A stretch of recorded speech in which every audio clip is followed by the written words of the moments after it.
No, naturally, okay, well, I don't know anything about it, so I'll wait.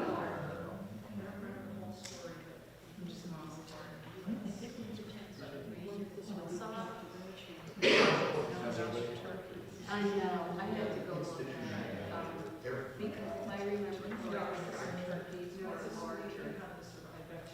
I think so, I just didn't have a chance. And then there's a silver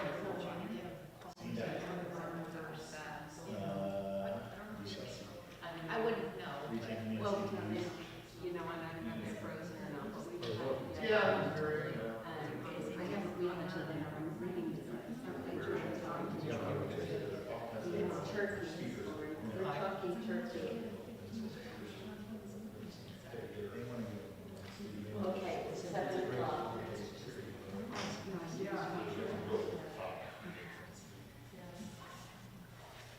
Good evening, everyone. I want to welcome you all. My name is Susan Melstein. I am chair of the Adult Education Committee here at Congregation Beth Israel in Portland, Oregon, on a very wet evening. It's raining. We have a small crowd here, and I know we have a number of people who are listening online, and I want to make sure they feel welcome as well. So the weather might be a little bit grim, but I think this evening we're going to have our spirits lifted because we have wonderful guests with us today. And I want to kind of get going quickly. We will have some time later for questions and answers. But I'd like to welcome our guests from the Jewish National Fund and from Wadi Attir, a settlement in the Negev in Israel. And it's my pleasure to introduce Saul Koren.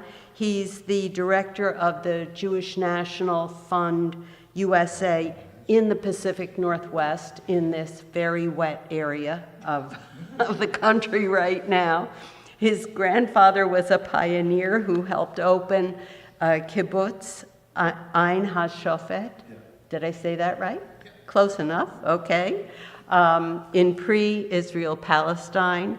And he's twice lived for a year in Israel. He's passionate about getting more Oregonians, and I think probably some more Washingtonians to Israel. So please welcome Saul Koren. Thank you very much. And Hawaiians and Alaskans. The Pacific Northwest region for JNF is Oregon, Washington, Alaska, and Hawaii, mostly Portland and Seattle, but we're grateful for folks who are here. Thank you for being here online. So I'm grateful everybody could join us this evening. Honored to serve as the director for JNF. Thank you to Congregation Beth Israel for hosting us and sponsoring the event this evening. And thank you to Rabbi Kahana and Rabbi Joseph and the whole community for having us, and Susan for helping organize the event. And I have the honor of telling you a little bit about Jewish National Fund. JNF USA is providing the resources to help the people of Israel now more than ever. Since October 7th, we have been helping feed, house, counsel, and care for Israeli families displaced from their homes. Our long-term relationships with the mayors and regional councils in Israel's north and south have enabled us to jump into action to alleviate some of the pressure resulting from the ongoing terrorist attacks. We were in Israel before, we are there now, and we will be there in the future. For the last decade, we have been focusing on moving Israelis out of the middle of the country and also moving folks from around the world out of the middle of the country. 80% of the state of Israel lives between Haifa, Tel Aviv, and Jerusalem. And an apartment in Tel Aviv is more expensive than an apartment in Manhattan. And so our goal has been to move 500,000 people down south, 350,000 people up north through a combination of improving housing, improving quality of life, and providing employment opportunities. And we partner with Israeli organizations on the ground that help us fulfill that mission. So an organization like Wadi Attir that provides employment opportunities in the South is an amazing organization and also helps preserve the Bedouin heritage. That is something that someone and a group that we want to partner with as JNF. If they were in Ra'anana, they would be very exciting, but they probably would not be a Jewish National Fund partner. And it helps us fulfill our other missions, which are serving Israelis with special needs, green innovations, as I said, preserving heritage sites, and those are the organizations that we partner with. We are also the largest provider of Zionist education through Alexander Muss High School, which is a JNF program for the last 10 years, and also Caravan for Democracy, which takes non-Jewish students over to Israel to learn about Israel, and Faculty Fellowship, which takes non-Jewish faculty members over to Israel to learn about Israel. As was mentioned, my grandfather was a chalutz in pre-Israel Palestine, and so this is a passion of mine, and I'm grateful for the opportunity. So now I'm going to introduce Mohammed and Nimrod. First, one of the founders of the Wadi Attir project. He holds a doctorate in organic chemistry and is the former head of the Chora local council. He was the mayor. He was honored with the title of Knight of the Quality of Government by the Movement for the Quality of Government. It's a big as I turn this page. He has significantly contributed to improving infrastructure, education, and sustainability in Hora, which is the second largest Bedouin city in Israel. As a social entrepreneur, he has established several social, educational, and economic ventures to promote Bedouin society. Please welcome Dr. Mohammed Al-Anbari. And the CEO of the Wadi Attir project has been living in Moshav Kalahim in southern Israel for 7 years after relocating from Jerusalem. He holds a bachelor's degree in environmental education, specializing in informal ed from K College in Beersheba, and is also a communications and designer engineer from Hadassah College in Jerusalem. Before joining Project Wadi Attir, he founded and managed several restaurants, including in the Shuk, in Machane Yehuda, and food industry projects. The For Tomorrow NGO that supports soldiers who have experienced challenging combat situations, and a social business at Beit Anaticho, employing at-risk youth. He believes in collaborations as a lever for success, and is a visionary who aims to establish the Wadi Attir project as a global model for sustainability and agricultural innovation. He is married, has 4 children, and is dedicated to continuous learning and professional development. Please welcome Nimrod Rogel.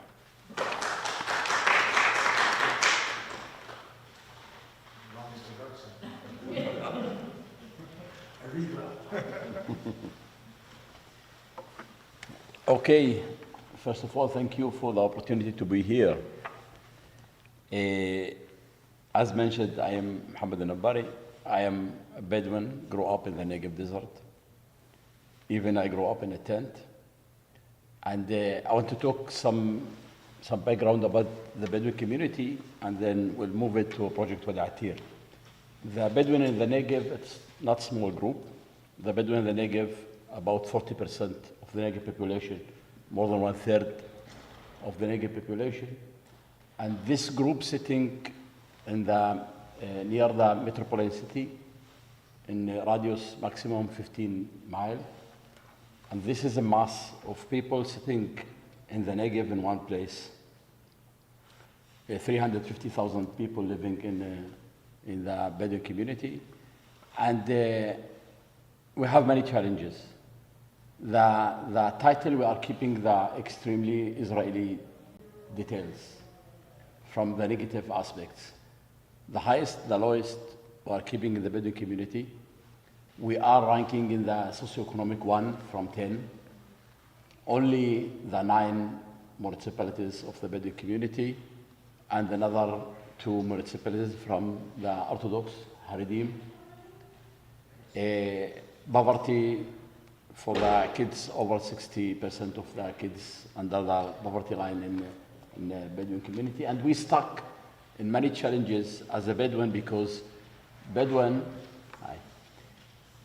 is a group that has survived the desert. Bedouin, the word Bedouin coming from Badia. Badia is desert inhabited by people. And it is a style of life. It is not nationality. All the Bedouin in the Negev, Arabs, Muslims. And for many years, the Bedouin stuck behind the startup nation, and we opened the huge gap between us and the Israeli society. And with the time, starting from the 90s, starting to present many details about the Bedouin community, and then later in mid of 90s, governmental reports that situation Bedouin community very, very hard. And then the Bedouin starting to talk about this. Slowly, we slipped in this to be a part of our language, and then it's a part of our culture. And the culture became, the feeling, the painful in the community, talking as a victim, and nobody wants to take responsibility. On the other hand, the government don't care about the Bedouin in the Negev for many years. But in national vision, this is a mass of people sitting one place. Poverty, it is not Bedouin formula. It is a human formula. When come to place, come with a package of product. Violence, poverty in leadership, poverty in happiness, poverty in education. And this is pushing down all the time the Negev. I serve as a mayor 3 terms in my municipality, 15 years. And we brought innovative approach how to make a change in weak community. And we represent it with the government as a model how we can make a change. In end of 2007, I met Dr. Michael Ben Ali. He's the founder and the leading the sustainability laboratory from New York. And we decided to do something that bringing the heritage and legacy of the Bedouin, how to survive in desert, and to demonstrate it as a model of social and economic upgrading the community, but presented to all the world, facing the issue of climate change as ecosystem representing arid zones.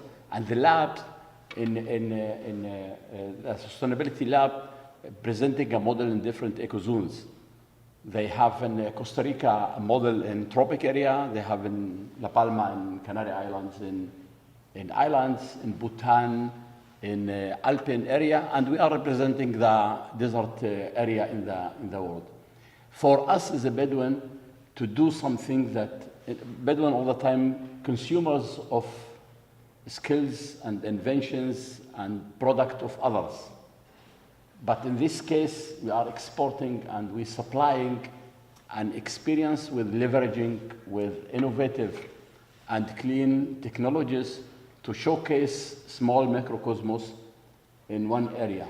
And from the beginning, we decided that project with Attir must be a physical site that we can put all these functions inside. And this physical site must belong all the community in the Negev, not in the shop of Hura, the village that I lead. It's belong all the Bedouin, owned by the Bedouin, but shared with the society in the Negev. And we succeed to do this, and all the time, even after October 7, the activities in the site, bringing the Israeli society in one place and working together and share their skills in different aspects. And from the beginning, 2 things we decided to do, to put it not belong any village or any tribe. And the second thing, not to do something that the government not committed to. And it took a time to bring the government to be a partner in Project Wadi Attir.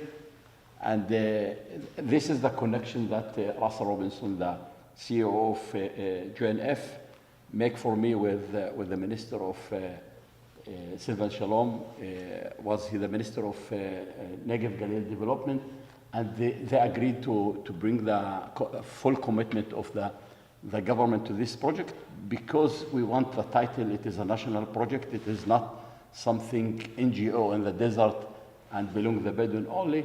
It is a national issue. It is stabilizing and representing the country everywhere and every place. This is the main two things, and the government committed to make a joint initiative between us and our partners, JNF, Arno Family, and other philanthropists. The government supporting 50% of the total capital of the project, about 18 million shekel.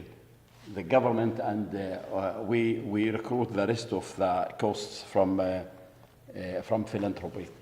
2 years ago, we recruit Nimrod to be the CEO of Project Wadi Attir. I'm the chairman, the founder with Dr. Michael Benelli, but I'm looking for a person that is seeing the vision and entrepreneur and can use all the functions inside to bring a role model of function, operation, and successful in the Project Wadi Attir. Thank you. So, good evening. For me, as a Jewish Israeli family man that lives in the Negev, I have 4 kids. When I saw this project 2.5 years ago with Dr. Muhammad al-Nabari, I fell in love immediately, because for me, to have a shared society and a project that doing work and positive work with my neighbors, this is like the best thing that can happen to my community. And my community is not only the village that I live in, the moshav I live in, but also my neighbors, all of the Bedouin villages around me. So when we approach this project and we start to thinking together how to do everything more precise, we look at the goals of the project, and we see that the goals is, first of all, empowering the Bedouin community and society, but also foster community initiatives from all around the area, promote cultural and social integration between different groups of the community, preserve the Bedouin culture and the heritage. Only 2% of the Bedouin people are over 65 years old, and the Bedouins survived the desert for thousands of years. So they have enormous knowledge and amazing knowledge on how to survive and how to live in the desert in a sustainable way.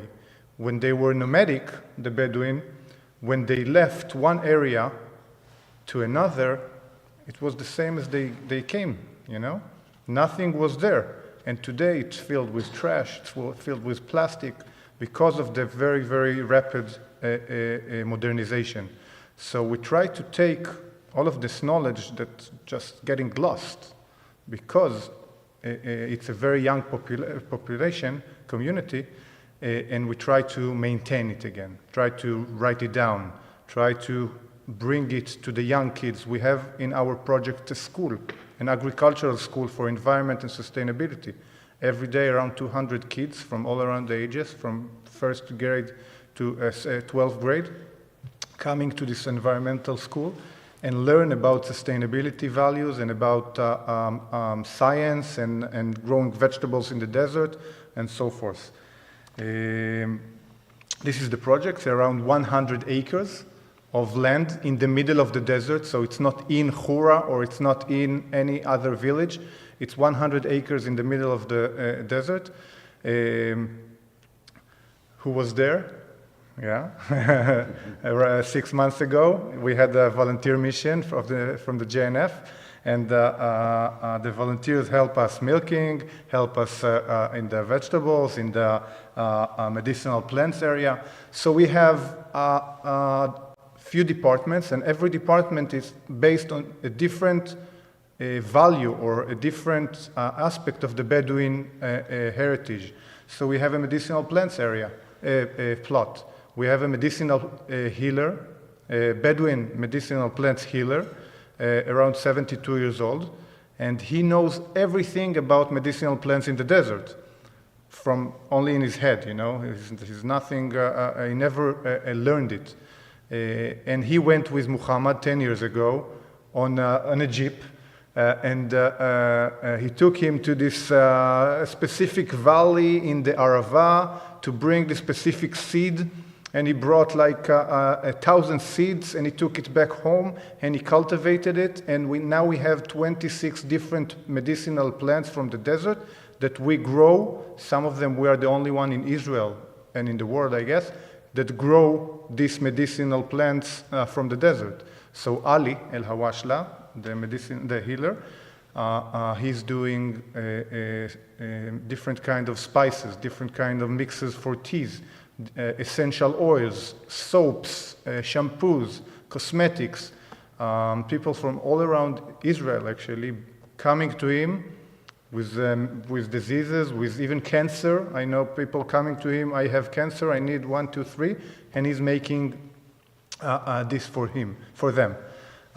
We're actually writing a book right now about Ali and about his knowledge, because we have to maintain it before it's getting lost.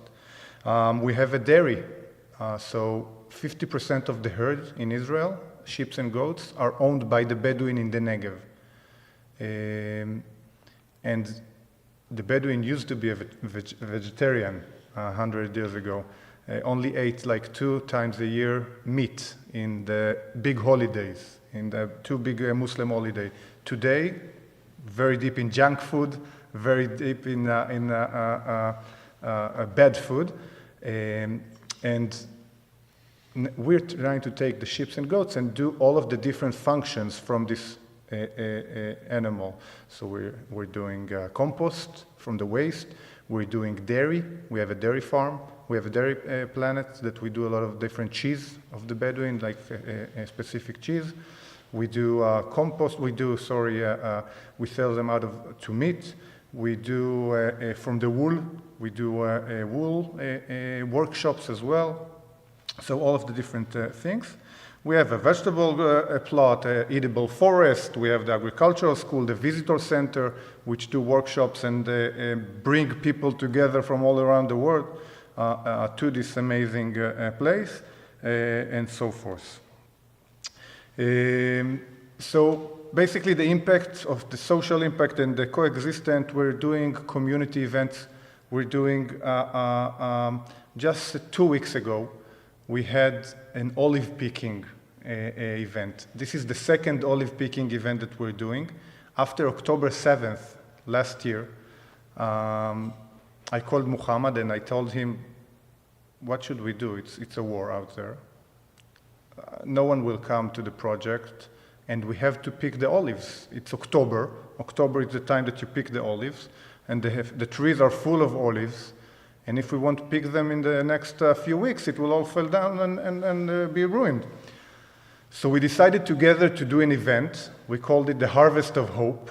And in the middle of October 2023, in the end of October 2023, we brought people, 200 people volunteer, Jewish and Muslim, Bedouin people, young and adults, to pick the olives. And it was amazing. You know, for me, it was like a point that I realized everything, you know, in this place, because using these agricultural activities, using this olive picking, using these medicinal plants work in the field, using a workshop of wooling, or how you call it? Wool, yeah, sorry. This is the best activities to bring people together, you know, like not talk about it, but do it. You know, when my daughter is working side by side next to Muhammad's daughter, that's or granddaughter, that's the best thing for me, and that's where you see the best connection. You know, my daughter Jordan, Yarden, her name, she's now the best friend of Jamila, one of the agricultural school principal daughter. So she doesn't speak Hebrew and she doesn't speak Arabic, but when they coming to the project together, they just go and play with the animals and do whatever, and we don't see them for hours. So it's amazing. We have the dairy. That's two of our employees of the dairy. And in the dairy, we do empowerment for women. So a lot of the project, 70% of the project is women. And some of the places, that's the first place that this woman ever worked. They never worked before. So we give them this knowledge, and after that they can also take it and build their own entrepreneurship, dairy, farm, or agricultural work. We do educational and training for Bedouin and for Jewish people about herding. So we have this amazing professor of growing herd, growing sheep and goats. And we bring Bedouin people that grow herd for ages, but we teach them how to do it in a more sustainable way, more economic way, and better way for the sheep not to be with disease and stuff like that. We have educational and youth programs. So we do beekeeping. We teach them how to grow bees, and after that they take the beehive back home, and it's all good for the environment.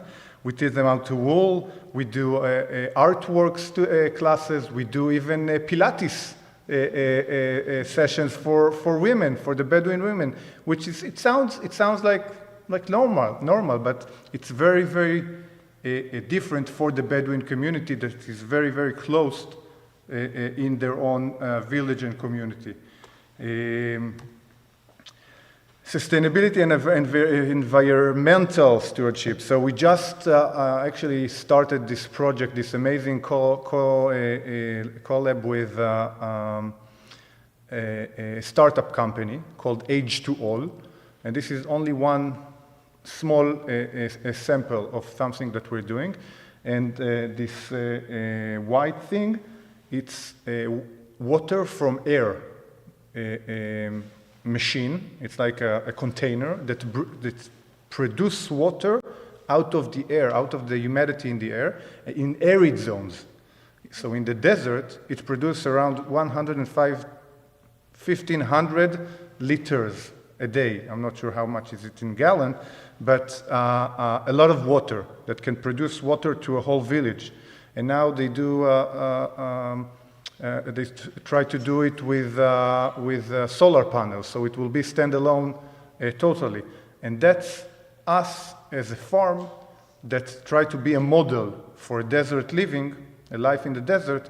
That's a very, very important thing, because we take and we bring startups that can be replicated all around the world in desert areas, and we try to see if it's working. So we have renewable energy with solar panels. We have a water harvest from the rain, like pools in the farm that we harvest the water from the rain, and we use it all around the year. We grow trees inside these pools. We have a facility that takes the water that we use in the different departments and filterize it, and then we use it for the agricultural areas, and then the sheep and goats go and eat this thing, the plants that we use. We have a lot of different, Muhammad talked about it, different partners and different collaborations. So the government is a very big partner of us in funding, in bringing people. Just a few days ago, there was a pilot platoon came to have a workshop in our farm. We have different ministers coming to the project. We have a lot of different visits from all around the government and the army and different organizations. The academic, we have professors from BGU, Ben Gurion University in Be'er Sheva, with us from the beginning of the project. All of the different technologies, the green technology was invented by professors from BGU that we are working on them on a regular basis.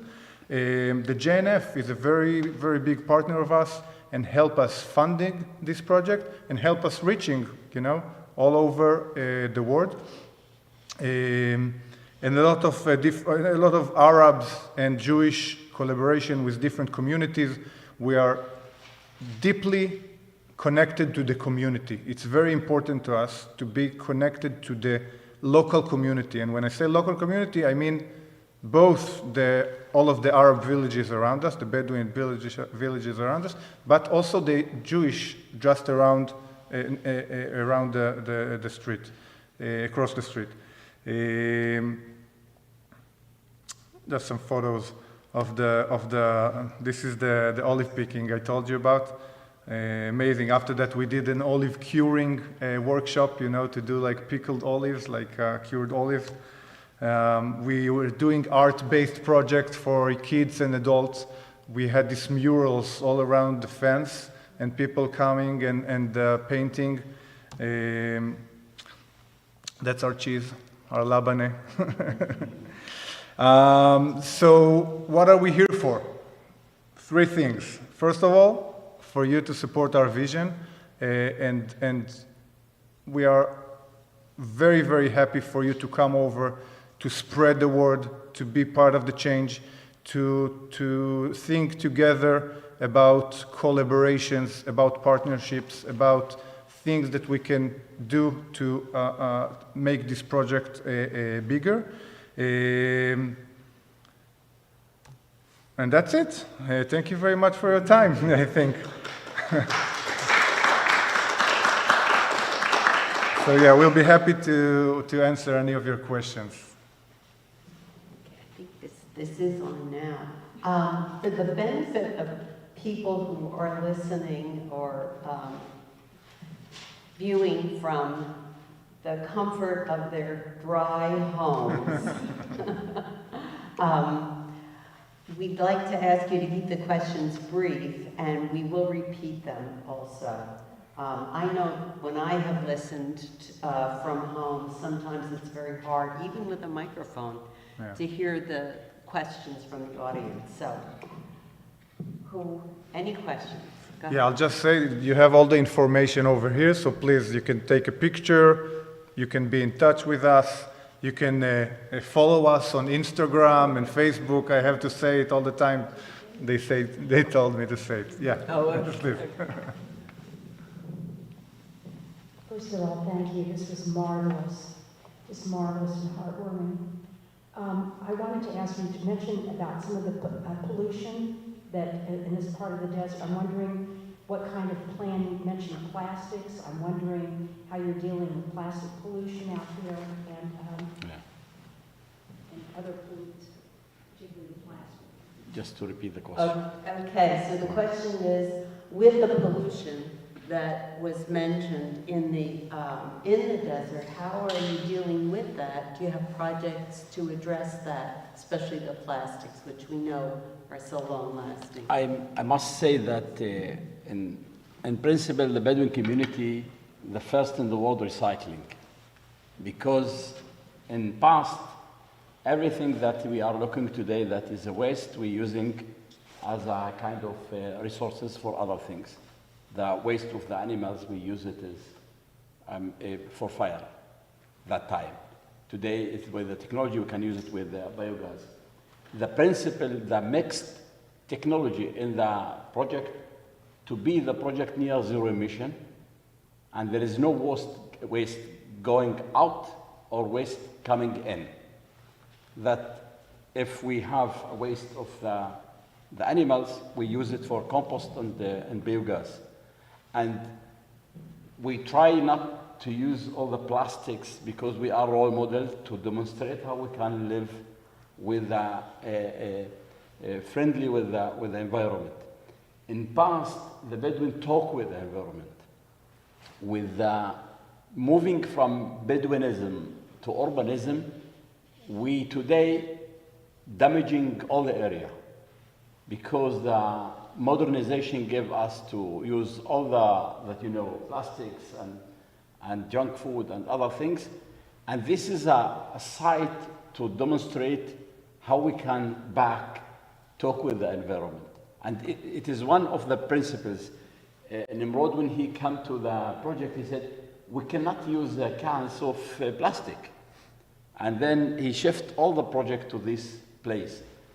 Now we want with a sustainability laboratory to calculate what we can do in each year to reduce the emission, to reduce the using of the waste, and to be in a phase that we are near zero emission in the very small microcosmos to demonstrate. For us, it's very important because every day coming 200 students from the Bedouin community to get education about the environmental issues and the social aspects and education about the issue of pollution, other things. For example, now the way what we are dealing, that we making the pilot, running the pilot, and if it is possible, we distribute it for all, but especially for the Bedouin. From the knowledge that developed inside, we want to share it with our community first of all, but we want to export it for all the world. I will just add, the Bedouin people, the community, was very rapidly modernized. So because it was very rapidly, they use a lot of plastic because it's much easier. They don't have the education on how to reduce it. They have a lot of cars right now, and the only new clothes, not secondhand or stuff like that, because it's very rapidly. So when you are, as a community, very rapidly modernized, you want to be in the edge of technology, in the edge of modernization. So right now we are trying to educate again this community on the sustainability issues. Yeah.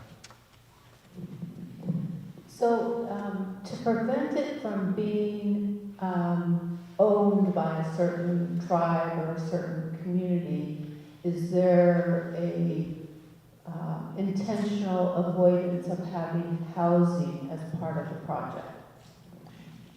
There is no. The question has to do with housing. I'll just rephrase it, Sally, if you don't mind. Is housing part of the project? No. First of all, in the site, there is no residence. It is a site as like academia. Coming and at the end of the day, they come to their residential. But all the facilities that we built under the green regulation building to showcase of all. The Professor Itzhak Meir, he wrote the conditions of building in greenhouses.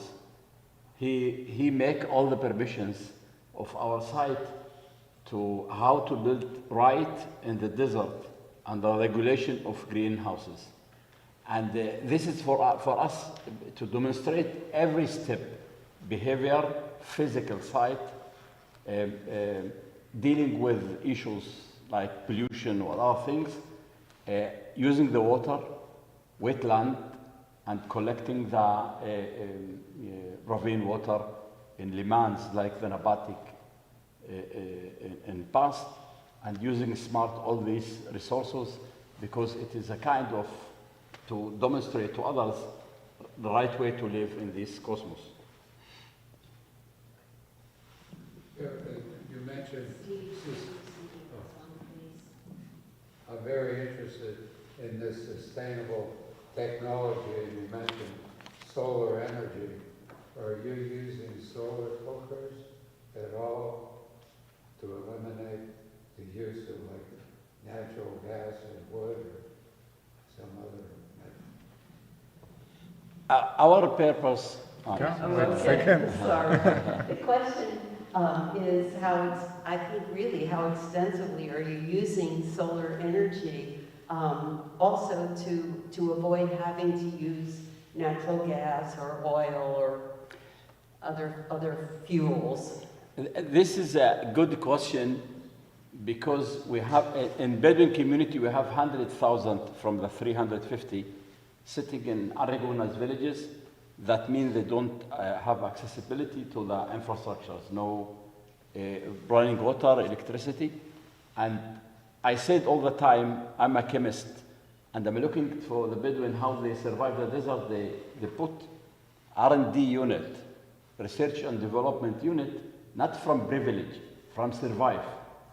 And this is the way that they are producing products from dairy for shelf products for 5 years and 10 years shelf life with no frigidaire. Why? He needed dairy product to his life. And the same, these 100,000 using each 40,000 systems in their houses off grid of electricity. And what we aiming to do, not to do the way they are doing with the storage by using lead batteries, to use a system that is hybrid system, that in the day having a direct solar energy, and the night using the biogas produced from the waste for their energy. And by this, you will have at the night different green energy, and the day you have different, but it is hybrid system. That is, can be solar a day, and in evening and the night in green energy in biogas from the waste of the animals. And like this, we want to do other development systems. I remember very well when we starting the issue of biogas. Biogas, it's not a new technology, but it is innovative technology for waste of sheep and goats. Why? It's very dry and not active. And we took a professor from Bengal University, from Blaustein Institute Research in Desert, and he spent 3 years to make the process equal the cow and pigs results, and running the system with optimization. And we have a process, same of cows for sheep and goats, producing biogas in the project.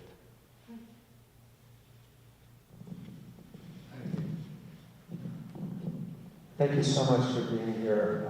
I kind of see you as being in a continuum with Israeli groups like Standing Together and Bereaved Families, Combatants for Peace. They're trying to bring the communities together, and that's good. Just really quick, I don't know, almost like a preliminary thing. Okay, for example, the map you showed that showed the beautiful community and all that, is that a Bedouin community, Jewish or both? Mixed. Mixed, yeah. Oh, it's mixed. Yeah. Even This one? Yeah, the question is this a primarily Bedouin community or a Jewish community? And the answer is? The activities, it is a joint initiative between the... I just want to be clear. This map, it's the project itself. In the project itself, no one lives there. Okay? This is the different departments from the school into the visitor center, all of the agricultural area, and up there the dairy and the herding and the different the compost area and whatever. So this is the 100 acres project. But if you can see over here, the project sits right in the middle of the Bedouin area. Okay, next to Route 31, this is the main road to Yam HaMelach and Arad, to the Dead Sea and Arad. Hundreds of thousands of people is driving there every day. And as you can see, we are just like 15 minutes from Be'er Sheva. Only 7 miles from Be'er Sheva. An hour from Jerusalem, an hour 15 minutes from Tel Aviv. So this area, we have the Bedouin city, but across the road, you have Meitar, Omer, Karmit, and Jewish villages. So when we talked about the community, this is a project owned and started by the Bedouin community, but for all of the region.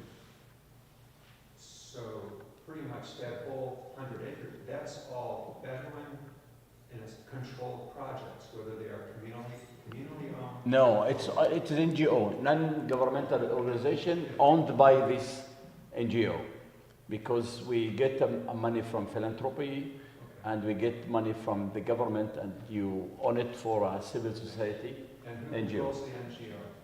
Who controls the NGO? Yeah, there was a question about. Who's control ownership the? and sponsorship. Yeah. So, sorry. There is a platform like Amuta, non-governmental organization that they have a board. I'm the chairman of the board, and all of us volunteer in this board. We have, for example, in the board, Professor Glenn Yago, the head of the Milken Institute for Economic Development in Israel. But both Jewish and Bedouin And they're people. mixed, Mixed of about 7 people in this board, Bedouin and Jewish people, but in the project we have 50 employees. I'm the CEO of the project, but we have 50 employees, and 90, I never count, but around 90% of them are Bedouin people. But as Muhammad and me understand... The Bedouin consider that they own this public system. And this, for us, it is an empowerment process. For us, that we are the Bedouin presenting something for the world, it is not belonging to somebody outside of the community.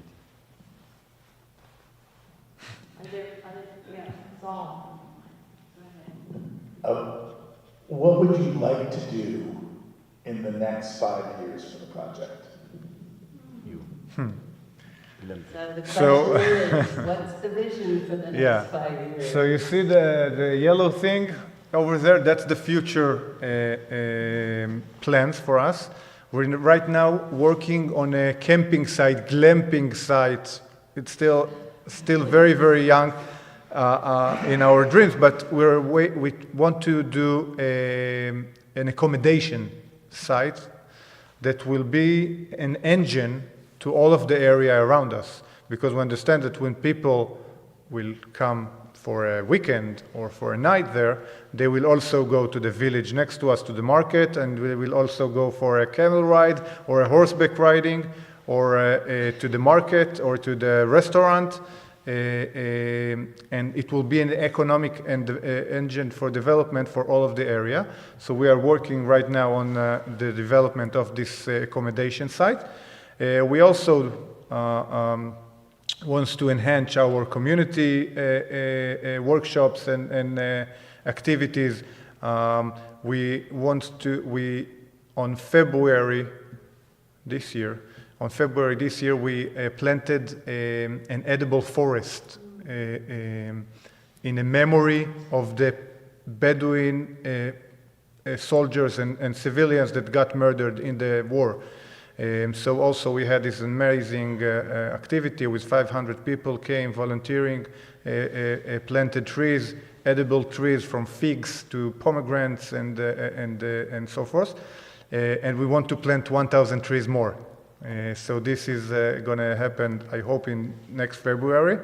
And you know, the medicinal plants department, we want to take it to the next level, doing products that we will send all over the world, you know, so the marketing will be much bigger. The medicinal plants, we understand it's one of the biggest things that we can just bring it all over the world, because it's very, very good, and it's very, very, I mean, it's very appealing right now. Our brand is authentic, Yeah. the Bedouin, and organic, and desert. 3 things. This is our brand. It is not existing anymore, basically. Yeah. Sorry, that's it. You mentioned the stars. You mentioned the star center there. What does that mean? A star center? Yeah. Are you observing this? No, but it's a good idea. We haven't saw that. Sorry, Desert stars? Oh, desert stars. Oh, okay. Okay, question about desert stars, whether we're going to have an astronomical observatory, but you know what? What a great idea. Yeah, right? Because you're in the desert. Yeah. and you see stars. No, Desert Stars is another Bedouin organization that I'm honored to be the founder with other friends from the Israeli society to grow up the next generation of leadership, crossing all the tribe, all the villages, to make a change within the Bedouin community, the secondary change, to be part of the Israeli society, a successful community. And it is a boarding school and incubator for leadership for boys and girls. Gap year. And gap year after the high school, and then activity in the Bedouin community. Why you see the name here? We're sitting before October 7 in Kibbutz Ruchama, near Shdorot. And after the war, they want to use these facilities for the people in the west side of the Negev, and we're looking for a site. And Project Wadi, and joined this, I'm the chairman of Desert Stars and chairman of Project Wadi Attir. I suggest that we hosting this project for the next 5 years until we're finishing. We are building for Desert Star the first youth village of the Bedouin community. And it is built it in Bet Kama, if you know the place. We're finishing part of the buildings now. But Nimrod is hosting Desert Stars now for the next 5 years inside, and this is the name. It's amazing program. It's 35 kids after school, after 12th grade, and they will be the Bedouin leaders of the future after this gap year. We have the same group girls, but in other side, in Kibbutz Chatzerim. Yeah, but because it's the boys are a boarding school, and the girls don't go to sleep outside their houses. So that's why, so they will live, they're living actually right now in the project, in this area, and they are volunteering in the project. They host people, they doing volunteer works in the different departments, but it's a very, very good connection to the community. But we'll think about, but we'll also think about the sightseeing, the stars thing.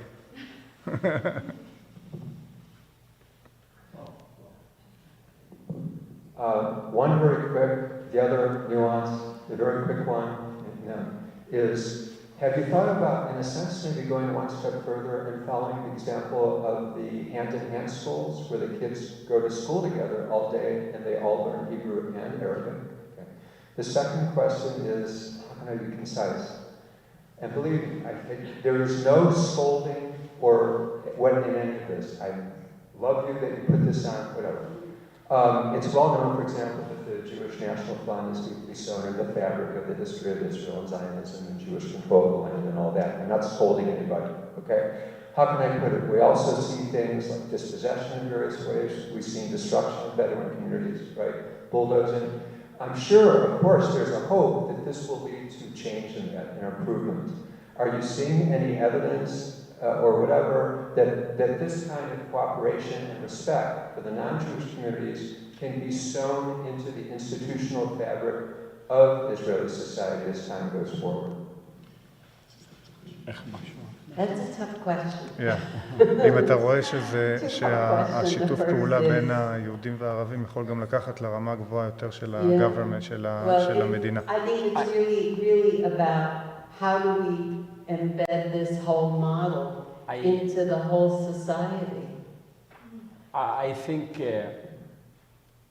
we are, first of all, challenges, we have a lot in Israel. Okay? We can distribute it in many places and cover it. This is a place of hope because it is a physical site. It is not only idea. The people coming inside feeling that we own this home and we share this place together. And we saw this just 2 weeks after the October 7th, that the people freely came from Tel Aviv and other places to sit in this site. I'm not sure that it can be a model for all the Israeli society because we are non-political movement or something like this. We are a civil society serving the Bedouin community to be a part of a major growth engine of the society in the Negev. For us, it's very important for the Negev, not only for the Bedouin, to be growth engine of the Negev. And by this way, the equilibrium, the equal that I'm taking and giving for the Bedouin will empowerment the community that, okay, I'm not only taking, I'm giving for the Israeli society. I cannot say will be something will change the Israel, because in the way that we are doing very good things, and we believe in this, you have a mass of negative energy by polarity in Israeli society between all the tribes in Israel, Orthodox, Tzionim Dati, Chilonim, and all these groups. We have a lot of energy pushing all the groups for polarity in Israeli society. I thought that we are the Bedouin as tribal community. And 8 years ago, the President Rivlin built a committee for the Hope of Israel, Tikva Israelit. And I was one of the members of this community. And when we sit inside the committee of the President of Israel, I saw that the Israeli society more tribal than the Bedouin. And not only tribal, in very polaric tribal structure. And this is, I think, cannot continue only by the positive energy from the ground. We need from the national leaders to talk the same language that we have our joint future in this state. Okay, let's take about one more question, Sherry. Okay, I'll make it brief. So you're here, and this is wonderful. What can the Jewish community in the United States do to help you? You're on this tour. What can we do to help you? I think that's the question of the hour. How do we help? What can we do? I think we have more purpose. One purpose. First of all, to know the issue of the Bedouin and the Negev, the real issue, okay? Because in the media they cut small in the whole spectrum, small things, and making more bullet to this. To see that in the Negev that we have a shared society doing good things together, and they talk with me when I serve as the mayor. Why you are all the time optimist? I said my bag is full of hope, and I think this is the thing that we want to talk with our community, but in the state here. The other things, I know 11 years ago I decided that any initiative that I do in the Bedouin community, first of all, I'm bringing the government to be a partner. Why? Government everywhere is a bad entrepreneur, but it is a must partner for long-term change. And in this case, to bring the government to be a part of the initiative, I need the seed money. The seed money, not only the seed money, the VC. Why? The government don't want to take any risk in any initiative. They don't want, and this is that the power of the Jewish community in the United States and other organizations that's sending budgets to recruit more money from the government inside. I can give you many examples, but in 2007, I was my first term as mayor. I want to bring a woman from the Bedouin community to create a job. And the government don't want to talk with me. We recruit some money from philanthropy, from United States with JDC, and we built a model how we can bring more job creation in the Bedouin community suitable to the Bedouin women. And we spent 1.5 million shekel in this amazing project in 3 years. The government accepted this and supported this project with 500 million shekel for all the Israeli society. And this is the things that the VC from philanthropy can give you, take the risk. I'm making more, and the government say, okay, this is a good thing, I will come here. We spent in Project Wadi Attir from voluntary $2 million to make permissions and to calculate and to bring the engineers together. And then government said, oh, this will happen. Okay, we'll be part of this. And this is the reason that all the time we're trying to make the cooperation with philanthropy from outside of Israel, because the philanthropy in Israel is very, very limited. Thank you. Thank you very much. Thank you. That was, well, it was enlightening and it was uplifting. See, it's not raining. At least definitely not in here. That was just wonderful and creative. And I like the idea of the glamping. and the the astronomical observatory. There's a lot of things, a lot of possibilities. Actually, we did 2 months ago, Oh, the asteroids, yeah. Yeah, be wonderful. And thank you. I want to thank all the brave people who came here tonight in the rain, and thank those who have been watching online. And I'd like to invite those of you who are here for the first time, please come join us for services on Friday nights. Our service here we often have services here in the chapel, 6 o'clock on Friday nights. We have services in the main sanctuary on Saturday morning at 10:30. And I also wanted to let you know that on December 6th, Friday night, we have a very special guest, Rabbi Meir Azari, who is from the Beit Daniel Center in Israel. He will be here speaking. And in fact, when we went to Israel with Rabbi Kahana and Cantor Kahana, which was, I think, the last congregational trip. Might have been 10 years ago or 9 years ago. 2011. Right. No, 2013. 2013. We visited Beit Daniel. We went to services at Beit Daniel, and Rabbi Azari was the rabbi there. We met him there. He will be here on December 6th. So that'll be... Every Shabbat is special. Some Shabbats have a special glow. That one will have a special glow. Thank you all, and good night.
high person to the youth.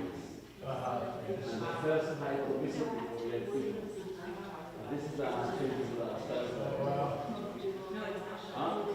smoking and it's still high. This new? But it's not different from the average. But diabetes both obesity and we put in fast we ate many times and walk out. Today we are sit up I had this back in the day. it's changed.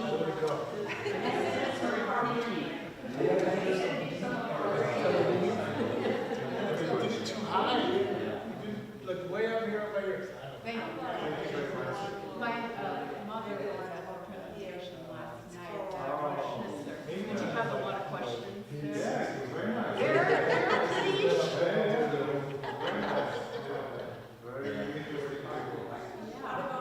I do a discussion group there, and it's pretty smart. They pull out their phones and fact check.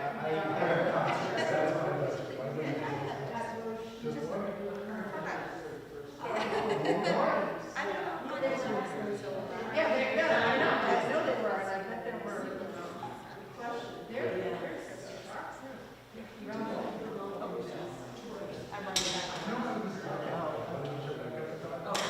We've got flyers outside. We've got this. I mean, it's a small group, but I think, it was very powerful. Our hope is to, so if we can get that 15 together, I can go.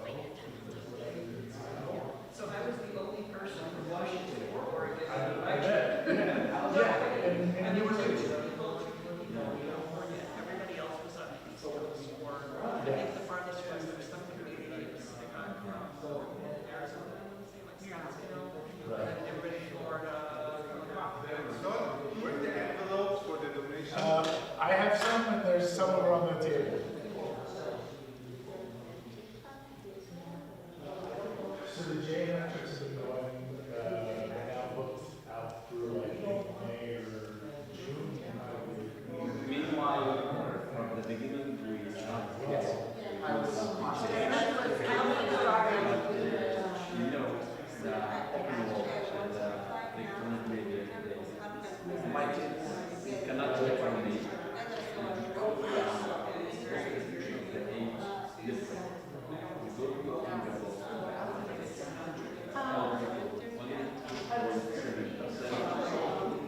no, because 80% of the business below 30 years.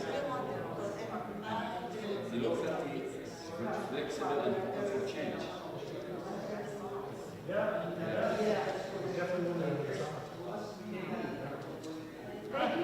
My pleasure.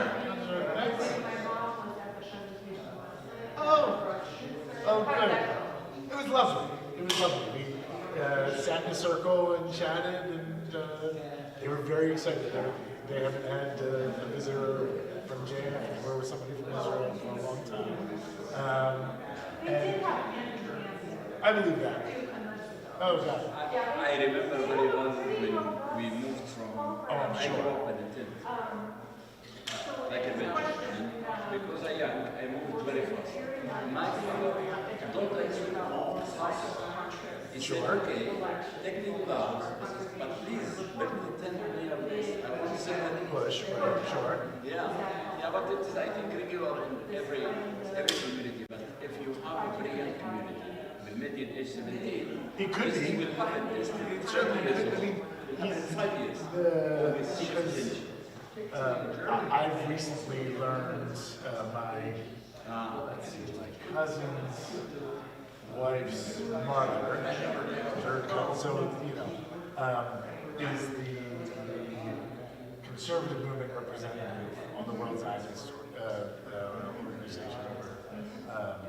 So, the way it works is the more votes, the more money, the more people that we get, the more delegates we get from the liberal movement. No, we don't. Like you give your car and direct money in the way of the projects that we want potentially be about. Yeah. My understanding is we're going to block the not organized backstory.